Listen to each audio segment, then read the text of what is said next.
Let's recap some reactions of acids that you've met before. In each of the 3 test tubes here, I've added some hydrochloric acid. Each one is the same concentration. We're just going to use these to illustrate some key reactions of acids. So in the first of these examples, I'm going to add a little bit of a reactive metal, not a highly reactive metal because that would be dangerous, not an unreactive metal because it wouldn't do anything. So here I've chosen magnesium, so I'm going to add that to the first tube. I'm going to use a second empty test tube, invert it just like so. Make sure that you notice the observations. Taking a lit splint.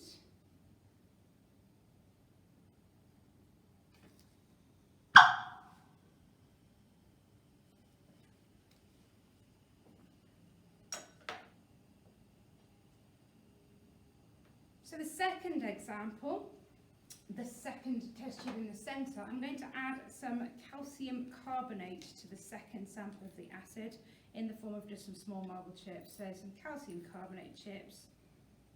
Again, the quantities don't matter too much, just like so. This time I'm going to add a different solution. So to the end test tube here, I'm going to add some lime water. Just a few centimetres depth of that will be fine.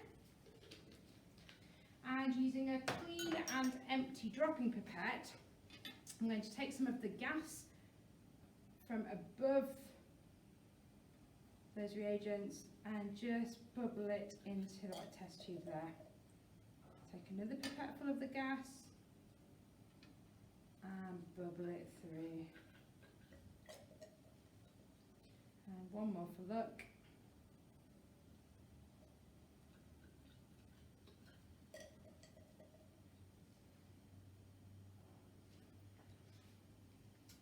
And in the third of the test tubes, set that one in the rack.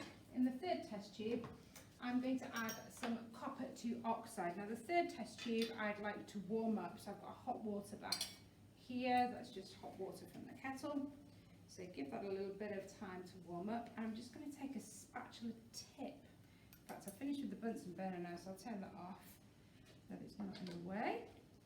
I'm going to take just a spatula tip, a tiny little bit of this copper 2 oxide, and add it into the test tube of the warm acid like so, and give it a shake like that.